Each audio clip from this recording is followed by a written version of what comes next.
শুভ সকাল বন্ধুরা, সবাই কেমন আছো? আশা করি সবাই খুব ভালো আছো। আমিও ভালো আছি। অল অ্যাবাউট দেবাংশীর ইউটিউব চ্যানেলে সবাইকে জানাই স্বাগত। আজ রোববার, এখন বাজে ঠিক 10টা। চলে আসলাম তোমাদের সাথে একটা ছোট্ট মিনি ব্লগ নিয়ে। ভিডিওটা তোমরা প্রথম থেকে শেষ পর্যন্ত দেখো, আশা করি তোমাদের ভালো লাগবে। তো আজকে আমি বানাবো আলু বেগুন দিয়ে বাটা মাছের ঝোল। তাই আমি প্রথমে ভাতটা চাপিয়ে দিয়ে সবজিগুলো কেটে নিলাম। যে কোনো সবজি রান্না করার আগে একটু ভেজে নিলে আমার মনে হয় রান্নার স্বাদটা একটু বেশিই ভালো হয়। তার জন্য আমি যাই রান্না করি না কেন, সবজিগুলো আগে ভালো করে তেল দিয়ে ভেজে নিই। তো আমি আলাদা আলাদা করে প্রথমে আলু আর বেগুনটা ভেজে তুলে নেব। বাটা মাছ বেগুন দিয়ে আমার খুব একটা ভালো লাগে না, কিন্তু আমার শ্বশুরবাড়িতে দেখি কাতলা মাছ বলো, ভোলা মাছ, পুঁটি মাছ, সব মাছই এরা বেগুন ভালো খায়। তো আমিও খেতে খেতে এখন আমার ভালো লাগে, তাই আমি আজকে বেগুন দিয়ে মাছটা রান্না করব। দেবাংশী এখন ও ঠাকুমার বাড়িতে রয়েছে, ওখানে ও দুধ বিস্কুট খেয়ে খেলা করছে, তাই আমি এদিকে নিশ্চিন্তে রান্না করতে পারছি। কোনো আলু আর বেগুনটা ভেজে নিয়ে আমি মেয়ের জন্য খাবারটাও তৈরি করে রাখবো। প্রথমে আমি জলের মধ্যে সটি, মিছরি, চিনি আর একটু নুন দিয়ে গুলে রেখে দিলাম। মেয়ের কথা ভাবতে ভাবতে এদিকে আমার ওই বাড়ি থেকে ওর ঠাকুমা বলল মেয়ে ঘুমিয়ে গেছে, ওকে ঘরে নিয়ে শুয়ে দাও। তো আমি বললাম আমার হাতে একটু কাজ আছে, তুমি নিয়ে আসো ওকে। তো আমি মেয়ের খাবারটা তৈরি করে বেগুনটা তুলে রাখলাম, দিয়ে মেয়ের খাবারটা বসিয়ে দিলাম। ততক্ষণে দেখি দেবাংশী ঠাকুমা চলে এসেছে। ঘরের বিছনাটা কোনো রকম একটু গুছিয়ে মেয়েকে এক ধারে ফ্যানের নিচে শুইয়ে দিলাম।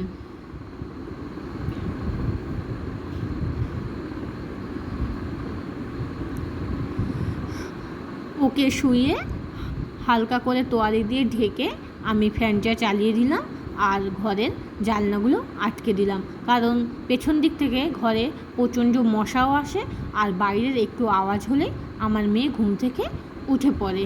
ওর ঘুম খুবই হালকা। চারিদিকে আমি বালিশ দিয়ে বেড়া দিয়ে দিলাম, কারণ ও ঘুমের ঘোরে বিছনায় চারিদিকে ঘুরতে ঘুরতে একদম সাইডে চলে আসে। ওদিকে মেয়ের খাবারটাও হয়ে গেছে, আমি খাবারটা নামিয়ে নিলাম। খাবারটা নামিয়ে আমি মশলা করে নিলাম মাছের ঝোলের জন্য। আজ মশলা একদম অল্প, তাই ভাবলাম মিক্সিতে অল্প মশলা খুব একটা ভালো হয় না, শিলেই মশলাটা করে নিই। আর আমার মনে হয় মিক্সির মশলা বা গুঁড়ো মশলার চেয়ে শিলের মশলায় রান্নার স্বাদটা আরও বেশি হয়। তো আমি ভাবলাম বাটা মাছের ঝোল আর কি করব। তো তখন আমার শাশুড়ি এসে আমাকে সর্ষে পোস্ত দিয়ে বাটা মাছের তরকারি দিয়ে গেল। ওই বাড়িতেও আজ বাটা মাছ রান্না হয়েছে।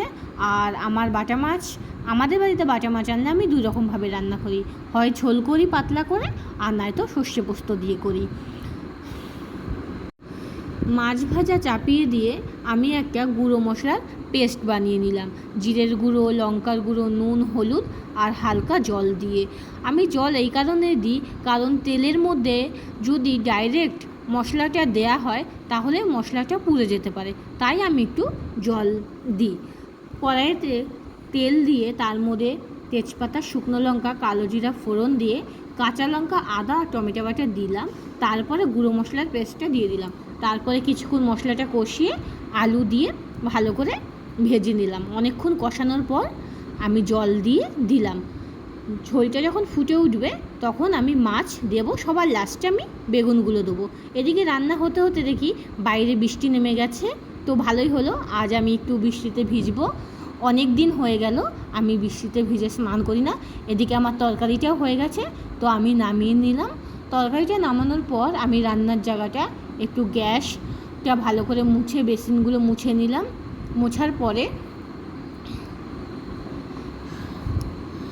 রান্নার ঘরটা ভালো করে ঝাড় দিয়ে পরিষ্কার করে একটু মুছে নিলাম। তো তারপরে ততক্ষণে আমার কাজ হয়ে এসেছে, আর একটু বাকি। আমার মেয়ে দেখি ঘুম থেকে উঠে গেছে, তো ওকে আমি বসিয়ে দিয়ে বৃষ্টিতে স্নান করতে নামলাম। তো ও দেখে খুব মজাই পাচ্ছে, আমি যেহেতু বৃষ্টিতে স্নান করছি। ও তো বৃষ্টি মনে হয় এইটাই ওর প্রথম বছর বৃষ্টি ওর দেখা। এর আগের বার তো হয়ও নি এই টাইমে, না এই টাইমে হয়ে গেছে, ও তো জ্যৈষ্ঠ মাসে হয়েছিল। তো ও খুব মজা পাচ্ছিল, তো আমি ওকে বৃষ্টিতে রাখছিলাম। তো ও তো যাচ্ছে না ভয়ে, তো আমি একবার কোলে করে ওকে একটুখানি নিয়ে গেলাম, বেশি ওকে ভেজাইনি, কারণ তাহলে ওর হয়তো ঠান্ডা লেগে যাবে। তো একটুখানি ভিজিয়ে ওর বাবার কাছে দিলাম, ওর বাবা ওকে মুছিয়ে দিল। তো পাশের বাড়ির কাকিমাও আসলো, তখন বৃষ্টি অনেকটাই কমে গেছে, তো ওকে নিয়ে একটু উঠোনে গেল। তো তারপরে মেয়েকে আমি ঠান্ডা লেগে যাবে বলে ঘরে আবার ওর বাবার কাছে দিলাম। তো আজকে ভিডিওটা এখানে শেষ করলাম। বাই বাই, সবাই ভালো থেকো।